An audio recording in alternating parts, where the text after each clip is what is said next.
Estamos en el tiempo de la palabra, harto tiempo, que no nos veíamos así, pero gracias al Señor hoy día puedo estar en nuestra iglesia compartiendo la palabra del Señor, era un sueño por varios días, ¿no? Así que gracias al Señor por esta oportunidad, por todo también por todo lo que me ha hecho vivir, y un poco eso es lo que en la palabra quiero compartir con ustedes. Por eso el tema de hoy se llama Cuando no hay respuesta. Cuando pasa algo y no tengo cómo responder por qué pasó, a qué viene esto, por qué justo ahora, y respuesta no tengo. Y el texto ya basado en Lucas, uno dice, ¿qué tiene que ver Lucas ahí? Vamos a ver la conexión que hay, ¿sí? ¿Por qué? Porque a veces, como les decía, suceden cosas que no esperamos. Una llamada, por ejemplo, puede cambiar absolutamente todo de un segundo a otro. Un examen, por ejemplo, para entrar a un trabajo o postular a una carrera, y dependiendo del resultado puede cambiar toda mi vida. No lo sabemos, antes no sabemos qué va a pasar, ni cómo nos va a ir. O podemos estar en una situación de mucha confianza. Supongamos, por ejemplo, una reunión de oración. Nos juntamos, Dios quiera pronto, todos los hermanos en la iglesia, comenzamos a orar y de pronto pasa algo que la reunión se interrumpe y se acabó. Y uno dice, ¿pero cómo puede ser eso? Bueno, hubo una reunión de oración, por llamarla así, hace 2000 años, Jesús con sus discípulos en el Monte de los Olivos. Velad y orad, ¿recuerda? Y esa reunión fue interrumpida por los soldados cuando arrestaron a Jesús. Uno nunca sabe, como hombre, como humano, qué cosa va a pasar. Pero las Escrituras nos enseñan muchísimo acerca de cuando no tenemos respuesta. Vamos a orar. Señor, gracias por tu palabra que nos orienta, que nos responde, que nos enseña, que nos anima, que nos fortalece cuando necesitamos. Gracias porque siempre estás ahí para nosotros, y hoy queremos rogar que hables a nuestros corazones, porque muchas veces hemos estado y vamos a estar en situaciones en que todo se descontrola, menos tú. Y queremos que nos enseñes eso a nuestros corazones hoy. En el nombre de Jesús. Amén. En Lucas, el Señor está hablando, ya sus últimas palabras, está hablando de la cena, y leímos antes, del versículo 31 en adelante. Dice este texto que conocemos cuando Satanás le pide a Jesús tentar a Pedro. Y dijo también el Señor, ahí en el versículo 31, Simón, Simón, he aquí Satanás os ha pedido para zarandearos como a trigo. O sea, remecerlo, cosa que no tenga dónde afirmarse y caiga de a poco. Es un poco la metáfora que hay detrás del trigo. Pero yo he rogado por ti que tu fe no falte, y tú, una vez vuelto, confirma a tus hermanos. Y a veces leemos este texto como yo he rogado por ti que tu fe no falte, y pareciera que no nos va a pasar nada, que vamos a estar bien, que vamos a superar la prueba. ¿La superó Pedro? No. ¿Se equivocó el Señor? Tampoco. Por eso dice, y una vez vuelto. El Señor sabía lo que iba a pasar. Iba a rogar por Pedro, pero sabía que Pedro iba a caer. Así como Él ruega hoy día también por nosotros. Él intercede por nosotros, sabiendo que nosotros también vamos a caer. Él nunca nos deja, nunca nos desampara. El tema es que cuando uno cae, ve el suelo, ve el desastre. Por eso que ahí partimos en la imagen con una taza dado vuelta y todo quebrado, todo tirado. ¿Y por qué pasó? Y nos desconcertamos y no somos capaces a veces ni siquiera de pensar racionalmente, menos espiritualmente. Y el Señor sabe eso. Y quiere que aprendamos, por medio de su palabra, siempre, el, el hecho de que Él tiene todas las respuestas y en Él podemos encontrarlas siempre. Que tenemos que poner siempre los ojos en Jesús, porque Él pasó por esto. Y Él nos enseña el camino. Entonces está enseñando el mismo Señor a través de esta situación que está pasando con Pedro, ¿no? Y vamos a ver en el versículo 35 que dice, y a ellos dijo, a los discípulos, cuando os envié sin bolsa y sin alforja y sin calzado, ¿os faltó algo? Ellos dijeron, nada. Y eso se narra en el capítulo 11 y lo vamos a ver también en Mateo, en el capítulo 10, cuando el Señor encomienda a los 12 para que vayan a predicar el Evangelio a distintas ciudades. Y les dice, no lleven absolutamente nada, porque estando con Él, tenían todo. Y es un mensaje súper fuerte que a veces uno no lo entiende cuando lee el pasaje. Pero lo que el Señor está diciendo, yo los tengo a ustedes aquí en este mundo. ¿Dónde estás tú ahora? Aquí en el mundo, ¿no? ¿Dónde estaban los discípulos entonces? En el mismo mundo. Con gente inconversa, con gente que está en contra de Dios. Y el Señor nos manda a predicar el Evangelio viviendo el Evangelio. Mostrar la palabra de Dios en nuestras vidas y también a través de nuestras bocas, lo que el Señor habla por medio nuestro. Pero cuando estaban con ellos, o sea, cuando Jesús estaba con ellos, no les faltó absolutamente nada. ¿Por qué? Porque Jesús estaba con ellos. Esa es la enseñanza. Sin embargo, en el versículo 36 dice, y les dijo pues ahora, el que tiene bolsa, tómela. ¿Por qué el cambio? Y también la alforja, y el que no tiene espada, venda su capa y compre una. Y no está hablando de una espada para salir a, sino una espada como una defensa. Pero más allá del qué, es el ejemplo que hay detrás de esto, lo que el Señor quiere enseñar detrás de esto. Mientras yo estoy con ustedes, les dice a los discípulos, no lleven nada, yo les doy todo. Pero ahora, aunque no lo está diciendo acá, se está yendo, ¿no? Ya va a la cruz. Cuando yo ya no esté con ustedes, tengan lo que yo les he dado. Tomen la espada, tomen la alforja, la bolsa. Y esa es la diferencia. Ahora ya no me van a ver, dice el Señor. Pero yo voy a estar con ustedes. ¿Lo crees? Y uno dice, sí, no, sí, lo creo. Pero cuando ocurre el problema, nos vemos al Señor, porque Él está en el cielo. Y nos asustamos y no sabemos cómo actuar y nos desesperamos y nos angustiamos. Y es normal. Y el Señor lo sabe. No te compliques, porque si te pasa una situación, y a mí me ha pasado, en donde uno no sabe, no tienes la respuesta, vas a responder no de la manera que Dios quiere, porque no sabemos. Pero el Señor sabe que no sabemos y quiere enseñarnos. Hoy día, piénsalo así, este es un tiempo donde yo voy a aprender de lo que el Señor me quiere enseñar, para que cuando algo me pase, sepa cuál es la respuesta y cómo responder. ¿Sí? El Señor desde el principio va a estar diciéndonos, y lo dice por medio de sus discípulos y de sus apóstoles, que vamos a ser probados, que vamos a padecer, que estamos en un mundo donde el mundo va a estar en contra nuestra, pero confiad, yo he vencido al mundo. Por ejemplo, Pablo, cuando recién se convierte al Señor, lo vemos en Hechos capítulo 9, va a ir a Damasco, y mientras está aún sin poder ver, va a enviar el Señor un discípulo que se llama Ananías y le dice lo siguiente, que vaya donde Pablo, porque yo le mostraré cuánto le es necesario padecer por mi nombre. Y uno dice, ¿por qué el Señor dice eso? ¿Por qué el Señor quiere que yo padezca? No, ahí estamos leyendo mal el versículo.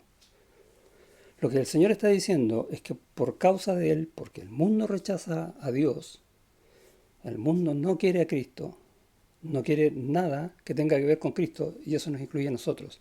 Por lo tanto, vamos a padecer, ese es un hecho. También lo que está diciendo es que para prepararnos, para ser conformados a la imagen del Hijo, que es el propósito por el cual Dios nos salvó, nos va a trabajar con nuestro carácter. ¿Cómo? Por medio de las pruebas, a veces por medio de disciplina, por medio del sufrimiento. Vamos a aprender por medio del sufrimiento lo que no vamos a aprender de ninguna otra manera. Y el Señor quiere que veamos cómo vamos a ser cambiados y que es necesario que pasemos por cosas que, si bien no nos gustan, van a ser siempre para mejor. Porque para los que aman a Dios, todas, absolutamente todas las cosas les ayudan a bien. Lo dice el Señor. Y vemos esto entonces en el mismo Pablo. Por lo tanto, si uno ve la Escritura, y no solamente ahí, en varias otras partes, es algo que nosotros ya sabemos. ¿Sí? ¿Que vamos a sufrir en este mundo? Sí. Pero Dios está con nosotros. Dios con nosotros. ¿Te suena eso, no? Una palabra, Emmanuel. Esa es nuestra vida y eso es lo que sucede cuando estamos bien y cuando no estamos tan bien. También sigue sucediendo. Dios sigue estando con nosotros para siempre. Gracias a Dios. Pedro, que sufrió bastante también, y de hecho partimos con eso en Lucas, ¿se acuerda? Que Satanás lo había pedido para zarandearlo. Y Pedro va a sufrir muchísimo. Y va a negar a Jesús. ¿Te das cuenta de eso, no? Negar al Señor con juramento. Y después lo vemos llorando amargamente, deshecho. Un hombre que cuando se da cuenta que la prueba la pasó de la peor manera, de hecho no la pasó, no tiene respuesta. Sin embargo, Jesús le dice, Pedro, ¿me amas? Apacienta mis ovejas. El Señor tiene todas las respuestas, es tremendo. Pero es necesario que entendamos, o que Dios prepare nuestro corazón para entender esas verdades, valga la redundancia, de verdad en nuestras vidas, ¿sí? Eso es lo que estamos viendo. Cuando no hay respuesta, es porque Dios está preparando nuestros ojos, nuestro corazón, para que veamos la respuesta. Y Pedro va a decir en la primera carta, en el capítulo 4, dice, puesto que Cristo ha padecido por nosotros en la carne, vosotros también armaos del mismo pensamiento. Si el Señor dio el ejemplo, sabiendo lo que iba a hacer, y estuvo dispuesto a sufrir lo indecible por nosotros, nosotros vamos a sufrir por su causa, por su nombre, por amor a Él, de la misma manera, para que Él cumpla el propósito en nosotros, entre muchas otras cosas, de ser conformados a su imagen. Lo sabemos, está escrito. Y tenemos que empezar entonces a aprenderlo. El problema es que cuando ocurren estas cosas repentinas, nos desconciertan. Y como les dije, es normal. Yo estoy terminando un periodo de recuperación de una cirugía complicada que donde no lo he pasado bien. Ahora estoy mucho mejor, pero al principio no lo pasé nada de bien. No quiero dar lástima con lo que estoy contando, quiero que sepan algo que no se sabe. Y que en su momento estaba absolutamente desconcertado. En una cama, en una clínica, recién despertando, sí sabía por qué estaba ahí, pero no sabía por qué tenía que sufrir tanto. Estar solo, sin poder moverme, amarrado de todos lados y angustiado. Y lo único que venía después de eso era dolores. Y yo decía, ¿y después de esto qué? Y seguía lo mismo, y no paraba. Y yo decía, algo me falta. Y decía, Señor, eso me falta. No te preocupes si caes de repente, si estás en un momento desconcertado y te olvidas del Señor, porque nos pasa, es normal, pero que no sea para siempre. Y fue interesante porque incluso estando en una pieza solo, comencé a orar en voz alta y me sentí tan bien con eso, no se me pasaron los dolores, absolutamente nada, pero en el fondo saber que el Señor me estaba tomando la mano por medio de una oración. Y quizás eso es lo que el Señor quiere que aprendamos de una forma que de otra manera no lo vamos a hacer. Por eso, por eso quiero compartir esto con ustedes hoy, porque lo viví recientemente. El problema cuando es repentino desconcierta. La aflicción cuando dura mucho desanima y nos pasa. Respuestas no tenemos. O si las tenemos no nos satisfacen. y vamos a pasar por esos desiertos, por esos lugares oscuros, si se quiere. Y uno se pregunta, cuál es la respuesta que estoy buscando en todo esto? ¿Qué es lo que yo necesito? ¿Lo mejor para mí? ¿Que todo esto termine? ¿O saber qué es lo que el Señor está haciendo? Bueno, generalmente voy a la primera, ¿no? ¿Cuándo va a terminar esto? Y el Señor quiere que nos preocupemos por algo. Él sabe que el dolor no es agradable, pero quiere que también lo busquemos a Él.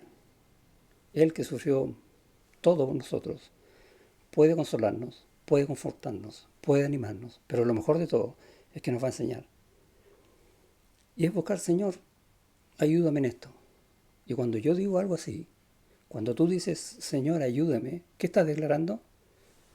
Que no puedes solo, que eres débil. ¿Y qué dice el Señor? Mi poder se perfecciona en tu debilidad. Y empieza a funcionar la promesa de Dios en tu vida. Tal vez no inmediatamente, pero comienza a funcionar. Siempre, siempre. Dios tiene todas las respuestas y está buscando entonces nuestras preguntas, pero dirigidas a Él, no a lo que nuestros ojos ven. Uno dice, bueno, no es tan fácil, pero ¿qué debemos recordar?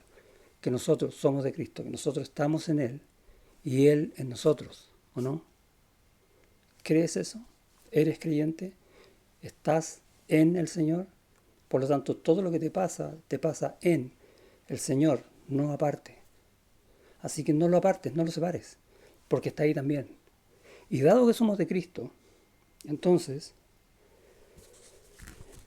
tenemos que recordar algunas cosas que dice el Señor. Y en Mateo, recién les decía esto, en ese pasaje cuando el Señor comisiona a los discípulos, envía a los 12 y les va a decir que no tomen nada porque yo les proveo todo. En el versículo 29 dice, ¿no se venden 2 pajarillos por un cuarto? Con todo, ni uno de ellos cae a tierra sin vuestro Padre. Es un buen recordatorio, ¿no? Si Dios se preocupa, no sé, hasta de los microbios, ni siquiera eso está al azar, todo eso está en su mano. Si Dios se preocupa de si amanece con neblina, va a salir el sol. Si Dios se preocupa de sostener el universo, y hasta de lo más mínimo, ¿no se va a preocupar de ti, que te ha salvado para su gloria? Básicamente dice eso el versículo. Y más adelante dice, así que no temáis, más valéis vosotros que muchos pajarillos. Por lo tanto, lo primero que tenemos que recordar siempre es quiénes somos. ¿Quién eres? Tú eres cristiano. No porque vas a una iglesia, no porque hiciste una confesión de fe, que sí, sino que eres cristiano porque vives en Cristo. Esa es tu vida ahora. Y no estás fuera de eso. Tú no vives en Cristo un día, por ejemplo, hoy día, domingo, y mañana, o cuando termine la reunión, voy a empezar a hacer otras cosas porque vivo en otra parte. No. Eres de Cristo siempre. Y tu vida está en Cristo siempre. Y tus ojos van a querer estar puestos en Cristo siempre. Y la oración va a ser de continuo en tu boca, como dice el salmista. Porque no vives en otra parte, ni yo tampoco. Y eso es lo que está enseñando. ¿Cuánto vale un pajarito? Tú eres de Cristo, ¿te das cuenta cuánto vale eso? En el versículo 38 nos va a decir lo mismo, pero de otra manera. Y el que no toma su cruz y sigue en pos de mí, no es digno de mí. O eres discípulo del Señor, o eres cualquier otra cosa. Y lo vimos hace poco, ¿no? Si eres cristiano completo. No un poco, no existe eso. No a ratos, tampoco existe. O eres o no eres. Y si eres creyente, ¿qué dice el Señor? Entonces toma tu cruz y síguelo. ¿Y qué significa esto de tomar la cruz? Y es interesante porque el Señor está diciendo esto al principio de su ministerio, cuando Él todavía ni siquiera le había hablado a sus discípulos de que Él iba a morir y que iba a padecer 3 días. No había dicho nada de eso. Pero ya les está diciendo a los discípulos que nosotros tenemos que morir con Él. Más adelante, cuando ya les declara, va a decir de nuevo lo mismo. El que quiere venir en pos de mí, pero va a agregar una frase. Niéguese a sí mismo, tome su cruz y sígueme. Y básicamente significa eso, negarse a sí mismo. Y de hecho una cruz es como un no, ¿cierto? No a ti. Niégate el yo, que es lo más grande que tenemos nosotros, de nosotros mismos. En otros pasajes dice el que ama más a padre, madre, etcétera, más que a mí, no es digno de mí, dice así. Nuestra vida es Cristo. Si nosotros amamos a alguien por sobre todas las cosas, es Cristo. Eso no quiere decir que no amemos a nadie más. Podemos amar con todo nuestro ser a mi esposa, a mis hijos, a mis hermanos, pero más que eso, a Cristo, porque vivimos en Él. Él es nuestra vida, Él es nuestra esperanza, Él es nuestro todo. Y cuando entendemos esta manera de vivir, van a venir tempestades, cosas imprevistas que nos van a descolocar, que nos van a hacer zancadillas, que probablemente vayamos a caer, pero mi vida está en Cristo. Y la cosa cambia. Y nos anima. Entonces, cuando no hay respuesta, yo tengo una pregunta. Esa es la idea. Señor, ¿cómo te glorifico? Estoy en el suelo. ¿Cómo te glorifico con esto? Y esa pregunta es el principio de todas las respuestas. ¿Por qué? Porque yo estoy en Cristo y Cristo está conmigo. Porque tú eres del Señor, vives en Él, Él te ama y te va a dar la respuesta. Te va a dar la salida y está probando tu corazón para conformarlo más y más a su imagen. Eso es lo que está haciendo. Por lo tanto es, ¿cómo te glorifico? Quiero entender. ¿Por qué? ¿Qué tengo que hacer? ¿Qué tengo que cambiar? ¿Qué tengo que rendir para para levantarme del suelo? En 3 palabras. Dios con nosotros. Esa es siempre nuestra vida. ¿Qué nos podrá separar del amor de Cristo? Buena pregunta. Y aparece en la Escritura. Pero en ese versículo va a decir tribulaciones, o angustias, o persecuciones, o hambre, o peligros. Y no porque no nos vayan a pasar, es porque justamente nos van a pasar. Y como nos van a pasar, está diciendo, ¿y quién nos va a separar del amor de Cristo? Cuando nos pasen esas cosas, absolutamente nada. Porque Cristo tiene poder sobre todas esas cosas. Y no solo eso, sino que también las está permitiendo en nuestra vida por un propósito mayor, que es glorificarlo. Tal vez no entiendo eso ahora. Tal vez tenga que estudiar más de eso. Pero al menos si yo logro decir hoy que todo lo que me pase está en los propósitos de Dios, la caída no es tan fuerte y quizás sea más fácil levantarme. Viene la prueba, ¿qué voy a responder? Todo depende de cuál es mi conocimiento, de cómo yo percibo a Dios en mi vida.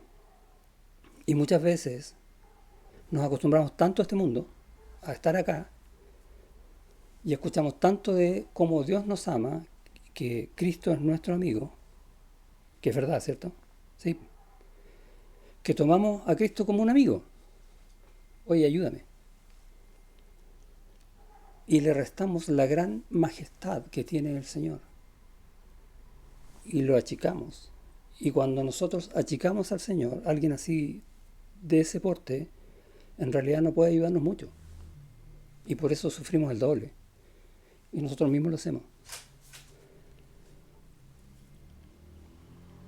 Cuando yo conozco más a Dios y tengo en más alta estima, exalto su nombre, voy a Él en oración entrando al trono de la gracia, que no es una cosa menor, de rodillas, para salir con gozo. No, no abro mi boca para orar, entrar al trono y salir diciendo gracias Señor y ojalá te apures con la respuesta. No, porque es una cosa tremenda en mi vida. entonces glorifico al Señor. Entonces estoy madurando en las pruebas, conociendo más al Señor. Y puedo hacerlo leyendo la palabra. Cada vez que yo leo la palabra, conozco más a Dios, cómo Él hace las cosas, cómo Él obra en sus siervos desde el principio. Y todo eso está para nuestra enseñanza. Ahora, lo usual es que no queramos aprender porque nos cuesta leer la Biblia, porque tenemos otras cosas primero que eso. Y no estamos honrando a Dios como debiera. Y cuando no estamos honrando a Dios como debiera, van a venir las pruebas. Y van a venir los momentos difíciles. Ahora, no quiero que te sientas mal como decir, he hecho todo mal hasta aquí, ¿qué voy a hacer ahora? No, Dios te está invitando a, oye, comienza ahora. No somos los primeros que hemos fallado. Cuando uno ve, por ejemplo, la vida de Moisés y Dios lo llama, ¿se acuerda allá en la zarza? Va Moisés donde Dios y le dice, bueno, ¿y cómo te llamas? ¿Y de parte de quién le digo que, y cómo hago esto? Porque yo soy así, porque yo me cuesta hablar y etcétera. ¿Qué conocía Moisés? De él mucho, pero de Dios bastante poco. Sin embargo, Dios cambió todo eso, hizo de Moisés un tremendo siervo que honró a Dios hasta el final. Gedeón, ¿te acuerdas o no? Llega el ángel de Jehová, que es Cristo preencarnado, y le dice, contigo vamos a salvar al pueblo, yo salvaré a este pueblo, le dice el Señor. Y Gedeón dice, y yo que soy de esta tribu, que soy el más chico de todos, que apenas puedo trabajar acá. Él se conocía mucho a él, Gedeón, pero a Dios bastante poco. Sin embargo, lo usó de una forma tremenda. Bueno, lo mismo quiere hacer Dios con nosotros, lo mismo que con Moisés, lo mismo que con Gedeón, pero nosotros estamos preocupados de ojalá no nos pillen que caímos en algo, que no supimos algo, porque estamos preocupados más del qué dirá otro que de honrar al Señor, porque todavía nos ha costado entender que nuestra vida es Cristo, que nosotros estamos en Él. Ahí es donde estamos viviendo. Y todo lo demás lo hace Él. Es mucho más fácil cuando lo vemos de esa manera. Y vamos, si vemos a un hermano que cae, vamos a buscar restaurarlo lo más rápido posible, porque a nosotros nos pasa exactamente lo mismo. Entonces lo entendemos al hermano que está en problemas. Dios tampoco desea que nosotros caigamos, no es eso lo que Él busca. Lo que Él busca es aumentar nuestra comunión, nuestra humildad delante de Él, y de esa manera Él se glorifica. ¿Cómo glorifico yo a Dios? Buscando comunión con Él, declarando que yo no puedo, que Él lo necesito en todo. Esa es la manera. Cuando no hay respuestas, tengo esa pregunta, Señor, ¿cómo te glorifico? Y esa es la respuesta. Humíllate delante de Dios y busca que Él tienda su mano para ayudarte. A veces las cosas de este mundo, nos acostumbramos mucho a las cosas que el mundo ofrece, y ofrece cosas instantáneas, ¿sí? Un clic en internet y tienes todo, más en este tiempo de pandemia, lo hemos visto, pero de una forma mundial. Y todo te llega a la casa, todo lo que tú quieras. Qué fácil. Pero a veces en nuestra vida vemos que las cosas no avanzan. Y las otras sí no funcionan y nos dejamos regalonear, por decirlo así, por las cosas del mundo. Por lo que el mundo ofrece, o incluso a veces cuando Dios nos bendice, nos dejamos regalonear por las bendiciones, olvidando qué es lo que Dios está haciendo por medio de esa bendición. Y nos podemos engañar y nos vamos más por nuestros deseos y por nuestra comodidad, y ojalá, si Dios me va a someter a una prueba, no me quite todo esto. Y todo esto, tú sabes lo que más pesa en tu corazón. Pueden ser cosas, puede ser trabajo, puede ser familia incluso. Pueden ser cosas muy duras. Puede cambiarte de ciudad, puede ser muchas cosas. Dios sabe lo que va a hacer contigo. Y uno no puede limitar a Dios, ¿sí? ¿Crees que puedes? No, ¿cierto? Por lo tanto, lo que Dios quiere es, Señor, heme aquí, toma mi cruz, ¿no? Me niego a mí mismo. Haz conmigo lo que tú quieras. Quítame lo que sea. Porque yo tengo a Cristo y en Cristo lo tengo todo. Dios no quiere quitarte nada. Dios quiere que tú declares que vives en Cristo y Él te va a dar todo. Pablo entendió eso y él decía, yo soy fariseo de fariseos de la tribu de Benjamín, aventajaba a muchos en el conocimiento. Era un tremendo hombre, pero todo eso lo tengo por basura con tal de ganar a Cristo. Y es lo mismo. ¿Cómo aprendió eso Pablo? ¿Se acuerda el versículo que leímos al principio en Hechos? ¿Qué le dijo? Que le mostraré cuánto le es necesario padecer por mi nombre. Así lo aprendió. Así lo aprendemos nosotros también. No es malo, es súper bueno. ¿Es doloroso? Sí, pero es lo mejor que nos puede pasar. ¿Por qué? Porque de esa manera Dios nos va bendiciendo mediante esos actos para mostrarnos su gracia, mediante estas pruebas, mediante estas cosas imprevistas. Nos muestra su gracia, que siempre va a ser mayor. Y vamos a vivir eternamente en su gracia. Él siempre quiere que vayamos creciendo más y más en su gracia, porque su gracia es infinita, no se acaba, es abundante. Allá nos quiere siempre. Él, en nuestras vidas, y lo vemos también en vida de muchos creyentes de la Escritura, deja entrever su gloria por medio de estos actos y de los propósitos por los cuales los hace. Y vemos vidas, por ejemplo, como la de José, que fue vendido por sus hermanos que lo quisieron matar, que es terrible. Llega a Egipto, va de esclavo, lo llevan a la cárcel. Y allá en el capítulo 50 de Génesis, un versículo muy conocido, va a decirle a los hermanos, vosotros pensasteis mal contra mí, mas Dios lo encaminó a bien. Dios lo pensó para bien, esa es la idea. Lo que ustedes pensaron para mal, Dios lo pensó para bien. Lo diseñó para. Dios tiene un plan, incluso en nuestro dolor, en nuestras caídas, donde Él se glorifica, donde Él hace una obra que a veces nosotros no vemos. Pero lo mejor de todo, donde Él nos usa y nos hace crecer. Y vemos, por ejemplo, eso en la vida de José. Y en el capítulo 39 dice que Jehová estaba con José y lo que él hacía, Jehová lo prosperaba. ¿Te das cuenta, no? Nunca lo dejó. Y a ti nunca te va a dejar y a mí tampoco. Va a ser exactamente igual. Nada distinto. El mismo Job. Uno ve al principio del libro de Job que era un hombre justo, como no había otro en la tierra. Y era un hombre lleno de gozo y tenía su familia y era riquísimo, tenía muchísimos bienes. Ahora, Job no llegó a eso en una vida fácil. Tiene que haber trabajado durísimo, tiene que haber pasado un montón de pruebas y haberlo pasado mal también. Y las pruebas que el Señor nos hace no se trata de que vayas pasando del ramo 1 al ramo 2 y de ahí al ramo 3 como que vas superando etapas. No, no es un juego.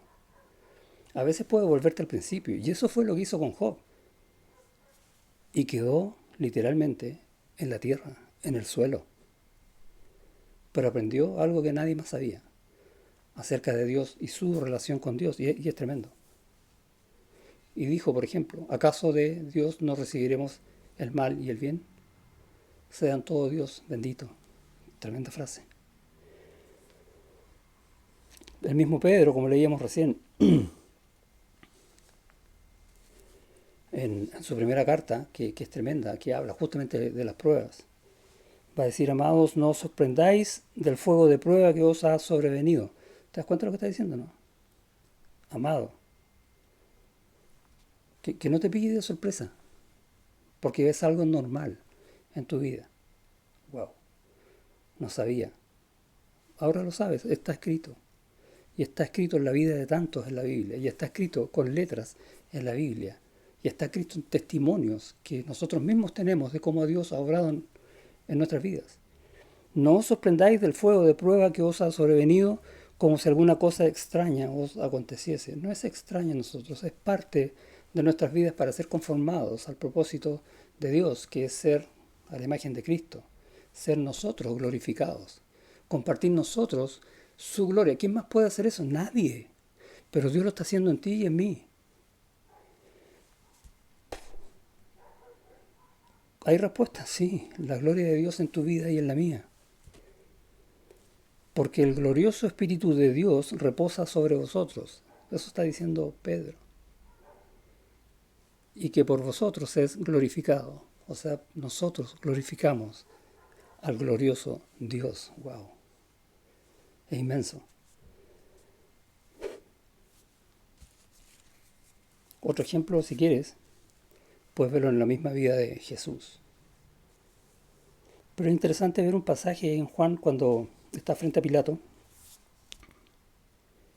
Y Pilato le dice, yo tengo tu vida en mis manos. Yo te puedo liberar o te puedo crucificar, te puedo matar en el fondo. ¿Y cuál es la respuesta de Jesús? Tú no tienes poder sobre mí si no te fuera dado de arriba. Eso le dice Jesús. ¿Tenía poder Pilatos? Tenía todo el poder. Pero Dios se lo dio con un propósito. Y ese era el consuelo que tenía Cristo. Y esa era la paz que tenía Cristo para enfrentar la muerte más terrible de todas. Es increíble. Cuando uno se da cuenta, cuando uno mira estas cosas, cómo Dios está permitiendo cosas que tú dices, esto es injusto. ¿Por qué justo a mí? ¿Por qué lo peor? Piensa en Cristo. Que Dios le dio poder a otros, comillas, sobre Cristo. Porque está haciendo una obra. Porque está cumpliendo un propósito para su gloria.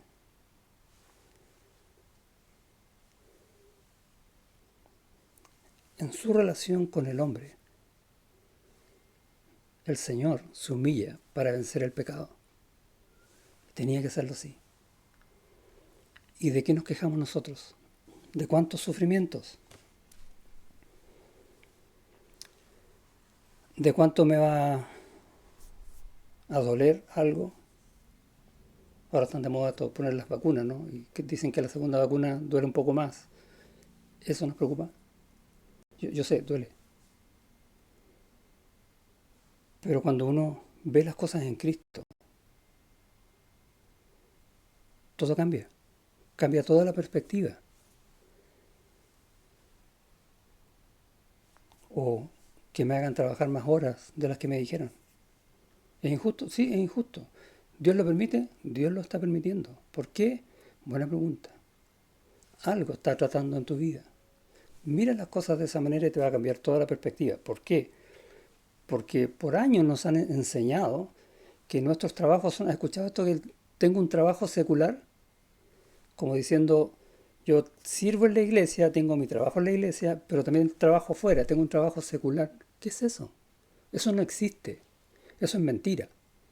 Lo que tú tienes es un trabajo en alguna empresa o un emprendimiento propio, lo que sea, donde tú glorificas a Dios. Un trabajo que Dios te dio, que Dios permitió en tu vida.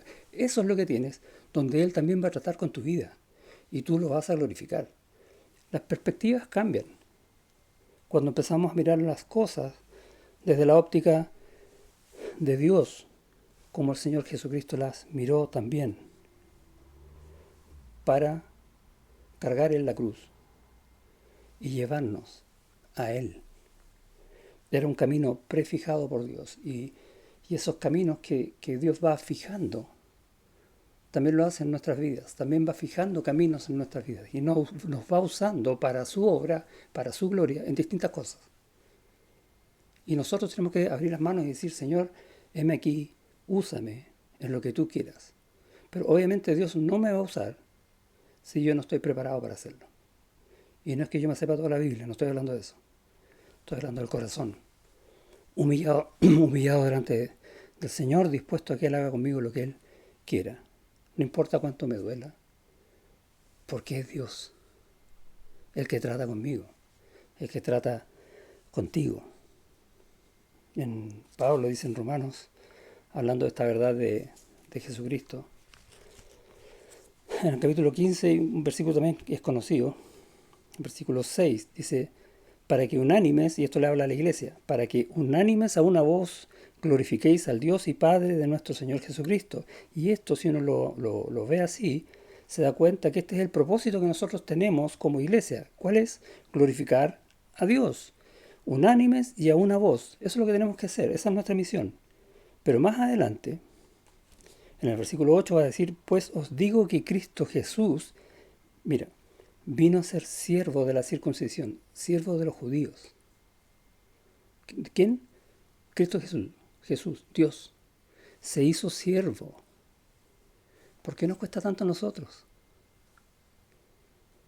Para mostrar la verdad de Dios. ¿Cuál es nuestra misión? Mostrar la verdad de Dios. ¿Por qué nos resistimos a que Dios nos haga siervos? A que nos duelan las cosas. Si Jesús estuvo dispuesto a todo. Para confirmar las promesas hechas a los padres. Y en el fondo, todo lo que nosotros somos, todo lo que nosotros gozamos en el Señor, es confirmado por toda la obra de Cristo. Y Él para eso se hizo siervo. Y nos está preparando a nosotros para hacernos siervos. Eso somos, siervos de Cristo. Sus discípulos, cristianos, creyentes, como quieras nombrarlo, pero siervos de Cristo con un Dios que está trabajando en nuestras vidas para entender esta verdad. Y yo quiero animarte a que sigas buscando, o si aún no comienzas, empieza a buscar en la Biblia lo que Dios dice, porque a ti te lo dice. Quiere que tú lo sepas para que entiendas en tu corazón lo que Él está haciendo en ti. Tú estás aquí donde estás porque Él te tiene acá, para un propósito. ¿No lo has descubierto? Bueno, busca en la palabra y vas a entender más de estas verdades. Y te van a pasar cosas terribles. Es bonita la invitación, ¿no? No, es algo cierto. Él también lo dice. Y no nos extrañemos que nos pasen esas cosas, porque es parte de nuestra vida, de la forma en que Dios nos prepara y de la forma en que Dios nos usa. Para gloria de su nombre. Con un corazón dispuesto. Con un corazón que entiende y que ve las cosas como Él las ve. Eso es lo que está haciendo. El problema es que como nos cuesta, nos duele. Así que no estemos pensando en nuestra vida que Dios nos va a allanar todo y nos va a hacer todo simple para que no nos duela. No. El mundo puede pedir esas cosas y puede crear tecnología para que las cosas le salgan cada día más fáciles y más baratas, etc. Pero Dios trabaja con corazones. Y eso duele. Y tenemos que estar dispuestos a que el Señor haga con nosotros lo que Él quiera, porque de Él es la gloria. Cuando yo quiera decir, Señor, te doy la gloria, es porque estoy diciendo, Señor, haz con mi corazón lo que tú quieras para que tú te glorifiques. Eso es lo que quiero decir. No una simple frase, Señor, yo te doy la gloria. No, es todo mi ser, porque todo mi ser es de Él. Dios quiere lo mejor para sus hijos y Dios nunca está demasiado ocupado para atenderte. Y es una bendición, ¿no? Gracias, Señor. Dios siempre te va a tomar en cuenta, porque por algo te llamó, por algo te considera. Considera eso. Dios nunca estará falto de recursos. Él todo lo tiene en infinito, partiendo por su gracia, que sostiene tu vida. Siempre está atento a tus necesidades. Y puedes ir en oración siempre a Él, porque sabes eso. Dios es sabio siempre, por tanto, nunca va a hacer algo equivocado. Todo el tiempo nos está amando, todo el tiempo se está dando Él por nosotros. ¿Quién nos separará de ese amor? Ninguna de esas pruebas. Siempre está oyendo las peticiones que hacemos con humildad cuando entramos al trono de la gracia y con fe, sabiendo que Él tiene el poder de responder. Y siempre, siempre responde con lo mejor. Por lo tanto, sabiendo estas cosas, piensa esto. Vale la pena conocerlo. Vale la pena pasar más tiempo con Él. Vale la pena orar más. Vale la pena escuchar su voz en la palabra. Vivir a Cristo, siempre. Amén. Gracias a Dios porque, aunque a veces no tenemos respuesta, tú la tienes. Ayúdanos a entender esas verdades que muchas de las pruebas, en rigor, todas las pruebas, ninguna pasa desapercibida a ti, todas están en tus propósitos y en todas tú estás buscando algo de nuestras vidas. Ayúdanos a entender en nuestro corazón, a de alguna manera abrir nuestro corazón a estas verdades que aunque no nos gusten, por medio de conocerte más, aprendamos a amarte más y le quitemos el valor a las cosas que no nos gusten, porque a la larga no tienen ningún valor al lado de Cristo. Ayúdanos a ser realmente siervos tuyos, y no solo eso, siervos útiles. Úsanos en tu poder, en tu gracia y en tu amor. Por tanto, cuando declaramos, úsanos, cámbianos. Y cuando decimos cámbianos, es porque sabemos que van a venir pruebas, pero no tenemos miedo de las pruebas, porque todas esas pruebas están en tu mano y tú nunca nos sueltas. Ayúdanos a vivir esa verdad siempre. Y aquí, aunque las pruebas lleguen de sorpresa, tú nunca seas una sorpresa para nosotros. En el nombre de Jesús. Amén.